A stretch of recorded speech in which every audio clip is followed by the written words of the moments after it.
जिस शरीर पर हम लोग इतना घमंड करते हैं, मैं ये, मैं वो, मैं मंत्री, मैं राजा, मैं ये शरीर भी अपना नहीं। ये शरीर मर जाता है, कोई मरना नहीं चाहता, लेकिन फिर भी हम लोग मर जाते हैं। अगर ये शरीर अपना होता तो मरने से रोकने। एक लड़के का विवाह हुआ, अब उसकी पत्नी आई। कुछ दिन बीता तो उसका ससुर सोया हुआ था बाहर। अब कहीं से कोई साधु बाबा आए, बोले भिक्षाम देहि, भिक्षाम देहि। अब महाराज जब ऐसे बोले, कोई बाहर गया नहीं, यही गई और बोली इतना जल्दी क्यों। अब जब इतना जल्दी क्यों बोली, उसका ससुर सुना, उठने जा रहा था। इन्होंने सोचा पहले सुने क्या कहती है, फिर बताएंगे इसको। तो साधु बाबा बोले कि डर लगता था। फिर साधु बाबा बोले कि तुम्हारा कितना उम्र हुआ। बोली हमारा तो अभी 7 वर्ष का हुआ है बाबा। तो साधु बाबा ने कहा कि तो तुम्हारी सास जी का कितना उम्र है। वो तो अभी 5 वर्ष की है। तो साधु बाबा बोले अच्छा, फिर तुम्हारे पति कितने वर्ष के हैं। तो बोली कि वो अभी 2.5 वर्ष की।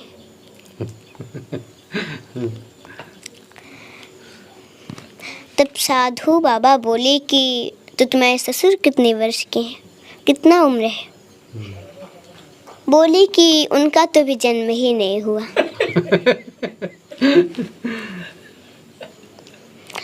तो साधु बाबा तो लेकर भिक्षा चले गए। अब वो उठा ससुर और अगले दिन जो अगल बगल घर के लोग थे सभी को बुलाया। थोड़ा सा कैमरा फिक्स कीजिए। 10 लोगों को इकट्ठा किया महाराज, और इकट्ठा करके अपने बहू को बुलाया। अच्छा। और बोला कि देखिए कल हम सोए थे, एक साधु आए, बोले भिक्षाम दे, भिक्षा मांग रहे थे, अब ये बाहर निकल गए। बोले इतना जल्दी क्यों, आखिर इसका मतलब क्या हुआ, इतना जल्दी क्यों। तो उसकी बहू बोली कि हमने देखा उतना जवान हट्टा कट्टा शरीर है, और जब अच्छा शरीर है, कोई तकलीफ नहीं है, अपना काम करते उससे पैसा कमाते, ऐसे साधु का भेष लेकर और भिक्षा मांग रहे हैं। तो वही हमने कहा कि आप इतना जल्दी क्यों। तो उसका जो ससुर था बोला ठीक है, ये तो ठीक है, लेकिन जो उसने कहा कि डर लगता था, इसका मतलब क्या हुआ। तो बहू ने कहा, उसने हमसे कहा कि डर लगता था, मतलब हम 25-30 वर्ष के हो गए थे और हमारा विवाह हुआ नहीं। अब लोगों के डर से ऐसे साधु का वेश लेकर हम घूम रहे हैं। ससुर बोला ये भी ठीक है, लेकिन उसने जब तुमसे पूछा कितना उम्र है तुम्हारा, तुमने 7 वर्ष क्यों कहा। 18 वर्ष पर तो हम विवाह किए तुम्हारा, और तुम 7 वर्ष की हो। बोले कि देखिए जब हम 11 वर्ष के हुए तब तक हम भक्ति पूजा पाठ नहीं करते थे। 11 वर्ष के बाद हम पूजा पाठ करना शुरू किए तो गिन रहे थे हम्म। तो 7 वर्ष हुआ हमको पूजा पाठ करते। अच्छा। बोला कि ये तो ठीक है, पर तुम्हारी जो सास हैं 5 वर्ष की हैं। बोली कि देखिए हमने सही तो कहा है। उन्होंने पूछा तो जब हम आए थे घर में तो हमने अपने सास जी से पूछा कि आप कितने दिन से पूजा पाठ कर रही हैं। उन्होंने हमसे बताया था 5 वर्ष। 5 वर्ष बता दिए। तो बोला कि अच्छा तुम्हारे पति 2.5 वर्ष के हैं, छोटे बच्चे हैं वो। तो बोले कि हमने उनसे भी पूछा था कि आप पूजा पाठ कब से करते हैं। तो उन्होंने कहा कि हमारी माँ पूजा पाठ करती थी, 2.5 वर्ष उनको हुआ था। अच्छा। अब वो हमको भी कहती थी बार बार कि पूजा पाठ करो, पूजा पाठ करो। तो हम भी शुरू कर दिए, तो भी हमको 2.5 वर्ष हुआ। अच्छा। तो इसलिए उनका 2.5 वर्ष बताए। तो वो बोला ससुर, तो इन लोगों का तो ठीक है, पर हमारा भी जन्म ही नहीं हुआ, लाठी लेकर बुढ़े बैठे हैं। हाँ। तो कहा उसने, उसकी बहू ने, आपने जीवन में कभी भी भक्ति पूजा पाठ नहीं किया। अच्छा। इसीलिए हम तो मानते हैं कि जब तक पूजा पाठ नहीं करते लोग, उम्र ही नहीं हुआ है। बाबा धीरेन्द्र शास्त्री कहते हैं कि हमें हिंदू राष्ट्र बनाना है। क्या हिंदू राष्ट्र बनाना चाहिए? और अगर हिंदू राष्ट्र बनाना है तो भारत के लोगों को क्या करना चाहिए? देखिए वो तो बिल्कुल सही कहते हैं। अच्छा। हिंदू राष्ट्र होना चाहिए, अच्छा। पर सिर्फ उनके चाहने से नहीं हो सकता। अच्छा। जब सभी चाहें कि हिंदू राष्ट्र हो तभी हो सकता है। और उसके लिए लोगों को सीखा रखना, चुरखी रखना अच्छा। और चंदन लगाना आवश्यक है। अच्छा। और नित्य हनुमान चालीसा पढ़ें। अच्छा। तो ही हिंदू राष्ट्र संभव हो सकता है, नहीं तो सिर्फ उनके चाहने से तो हो नहीं सकता। इसलिए सभी को ऐसा करना चाहिए। जी, ऐसा करना चाहिए। आप जब प्रवचन करने जाते हैं वहाँ पे बहुत सारे लोगों का भीड़ लगा हुआ रहता है, 10,000 50,000 लाखों में लोगों का भीड़ रहता है।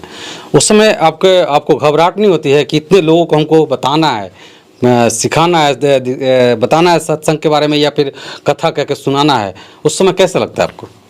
अच्छा लगता है। घबराहट नहीं होती है? भगवान का कथा सुनाने में कैसी घबराहट। क्या बात है, गजब।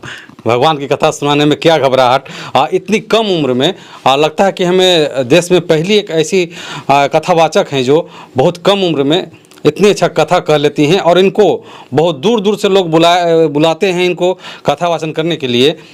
इस बहुत बड़ा सौभाग्य है हमारे देश का, हमारे भारत का, कि इस तरह से इतनी छोटी उम्र में कथा वाचन कर रही हैं। लोगों को क्या संदेश देना चाहेंगे? आपको लोग आइकन मानते हैं, देश आपसे प्रेरित होता है, आपके नक्शे कदम पे लोग चलना चाहते हैं, क्या कहना चाहेंगे लोगों को?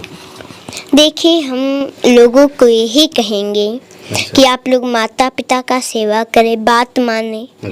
और जब सुबह में उठें तो सबसे पहले अपना हस्तरेखा देखें। अच्छा।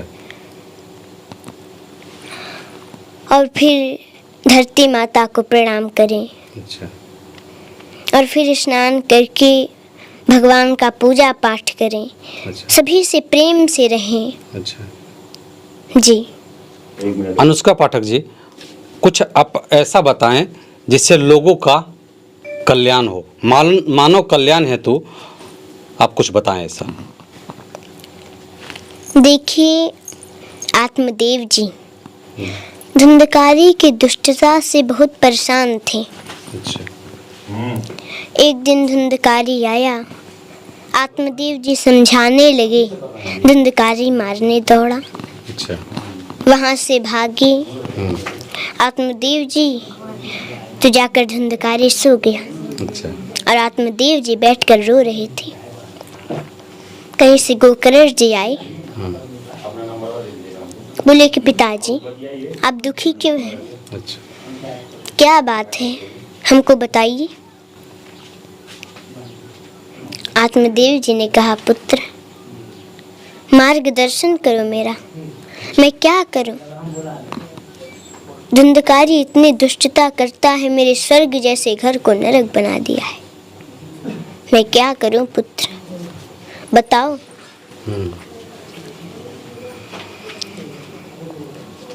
तो बड़ा सुंदर उपदेश दे रहे हैं गोकर्ण जी।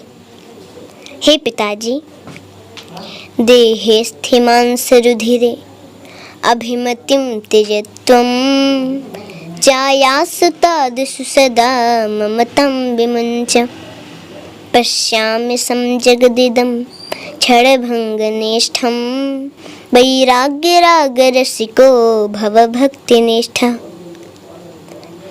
हे पिताजी, संसार में कोई अपना नहीं है, संसार को अपना मानना छोड़ दीजिए।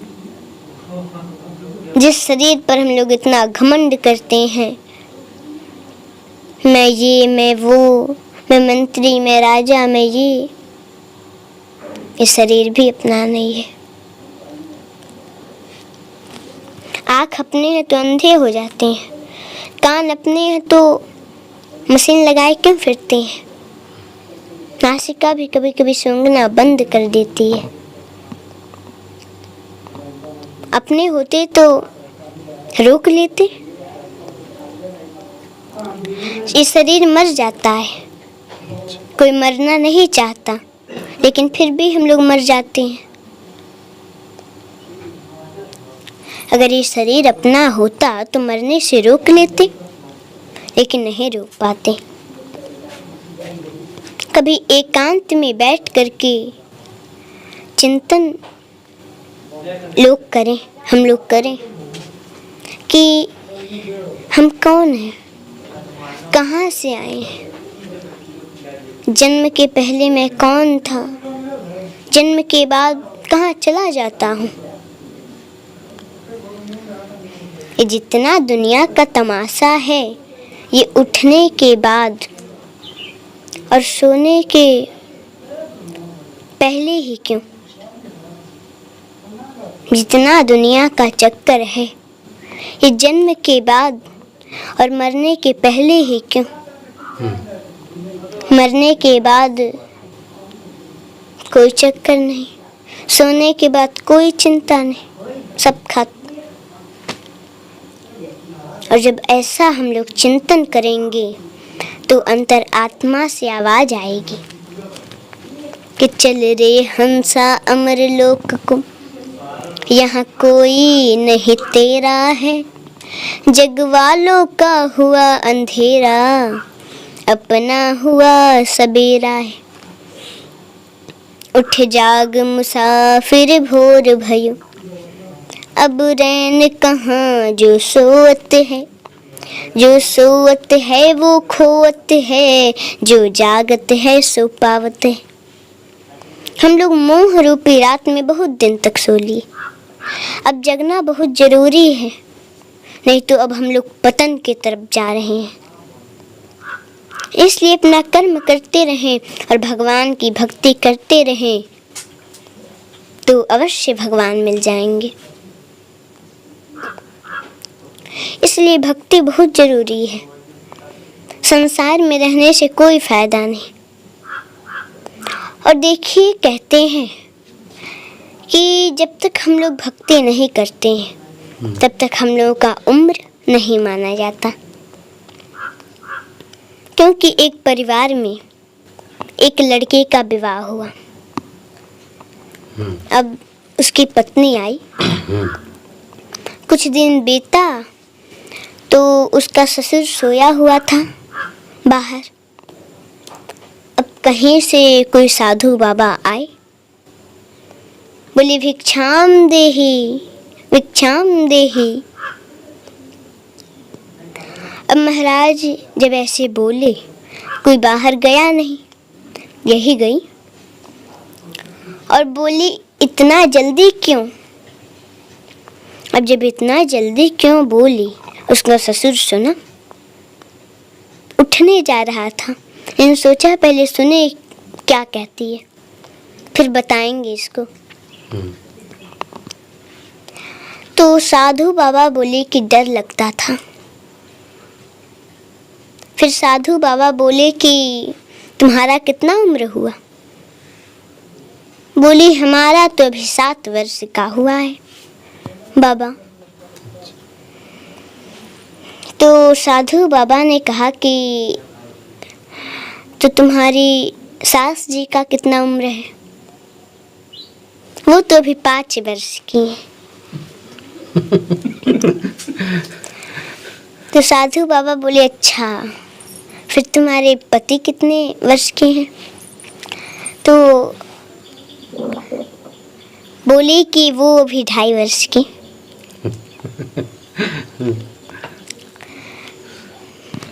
तब साधु बाबा बोले कि तो तुम्हारे ससुर कितने वर्ष के हैं, कितना उम्र है। बोली कि उनका तो भी जन्म ही नहीं हुआ।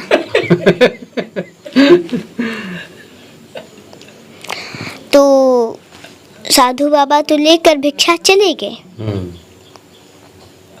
अब वो उठा ससुर और अगले दिन जो अगल बगल घर के लोग थे सभी को बुलाया।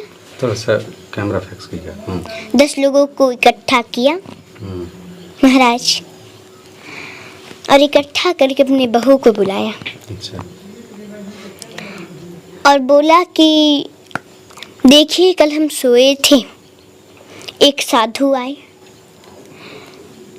बोले भिक्षाम देहि, भिक्षा मांग रहे थे, अब ये बाहर निकल गए।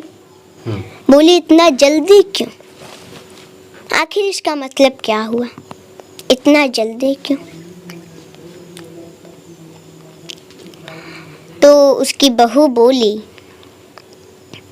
कि हमने देखा उतना जवान हट्टा कट्टा शरीर है, और जब अच्छा शरीर है, कोई तकलीफ नहीं है, अपना काम करते उससे पैसा कमाते, ऐसे साधु का भेष लेकर और भिक्षा मांग रहे हैं। तो वही हमने कहा कि आप इतना जल्दी क्यों। तो उसका जो ससुर था बोला ठीक है, ये तो ठीक है, लेकिन जो उसने कहा कि डर लगता था, इसका मतलब क्या हुआ। तो बहू ने कहा, उसने हमसे कहा कि डर लगता था, मतलब हम 25-30 वर्ष के हो गए थे और हमारा विवाह हुआ नहीं। अब लोगों के डर से ऐसे साधु का वेश लेकर हम घूम रहे हैं। ससुर बोला ये भी ठीक है, लेकिन उसने जब तुमसे पूछा कितना उम्र है तुम्हारा, तुमने 7 वर्ष क्यों कहा। 18 वर्ष पर तो हम विवाह किए तुम्हारा, और तुम 7 वर्ष की हो। बोले कि देखिए जब हम 11 वर्ष के हुए तब तक हम भक्ति पूजा पाठ नहीं करते थे। 11 वर्ष के बाद हम पूजा पाठ करना शुरू किए तो गिन रहे थे, तो 7 वर्ष हुआ हमको पूजा पाठ करते। अच्छा। बोला कि ये तो ठीक है, पर तुम्हारी जो सास हैं 5 वर्ष की हैं। बोले कि देखिए हमने सही तो कहा है। उन्होंने पूछा, तो जब हम आए थे घर में तो हमने अपने सास जी से पूछा कि आप कितने दिन से पूजा पाठ कर रही हैं। उन्होंने हमसे बताया था 5 वर्ष। 5 वर्ष बता दिए। तो बोला कि अच्छा तुम्हारे पति 2.5 वर्ष के हैं, छोटे बच्चे हैं वो। तो बोले कि हमने उनसे भी पूछा था कि आप पूजा पाठ कब से करते हैं। तो उन्होंने कहा कि हमारी माँ पूजा पाठ करती थी, 2.5 वर्ष उनको हुआ था। अच्छा। अब वो हमको भी कहती थी बार बार कि पूजा पाठ करो, पूजा पाठ करो। तो हम भी शुरू कर दिए, तभी हमको 2.5 वर्ष हुआ। अच्छा। तो इसलिए उनका 2.5 वर्ष बताए। तो वो बोला ससुर, तो इन लोगों का तो ठीक है, पर हमारा भी जन्म ही नहीं हुआ, लाठी लेकर बुढ़े बैठे। हाँ। तो कहा उसने, उसकी बहू ने, आपने जीवन में कभी भी भक्ति पूजा पाठ नहीं किया, अच्छा। इसीलिए हम तो मानते हैं कि जब तक पूजा पाठ नहीं करते लोग, उम्र ही नहीं हुआ है। तो इसीलिए आपका जन्म ही नहीं हुआ हमारे देखने में। हम तो यही मानते हैं, जो जब तक पूजा पाठ नहीं किया उम्र नहीं माना जाता, इसलिए आपका उम्र ही नहीं हुआ। इसलिए महाराज, जब तक हम लोग पूजा पाठ नहीं करते हैं, भगवान की भक्ति नहीं करते हैं, हम लोगों का जन्म ही नहीं हुआ, ऐसा मान लिया जाए। इसलिए हम लोगों को पूजा पाठ अवश्य करना चाहिए, भगवान में मन लगाना चाहिए, तो कल्याण हो जाएगा। जी, क्या बात है। कथा सुन करके आप भी हैरान में पड़ जाएंगे कि क्या कह रही हैं। लास्ट में पूरा विस्तार से समझा दी कथा को कि क्या कहना चाह रही थी। हमारे साथ अनुष्का पाठक जी हैं और बहुत ही अच्छा कथावाचक हैं। अगर ज़रूरत पड़े तो हो सकता है मैं इनका नंबर प्रोवाइड करा दूंगा आपको। इनसे आप कथा वाचन करवा सकते हैं, चाहे जहां भी ले जाकर करवाना चाहते हैं करवा सकते हैं। बहुत बहुत शुक्रिया, आभार इस वीडियो को देखने के लिए। जय हिंद।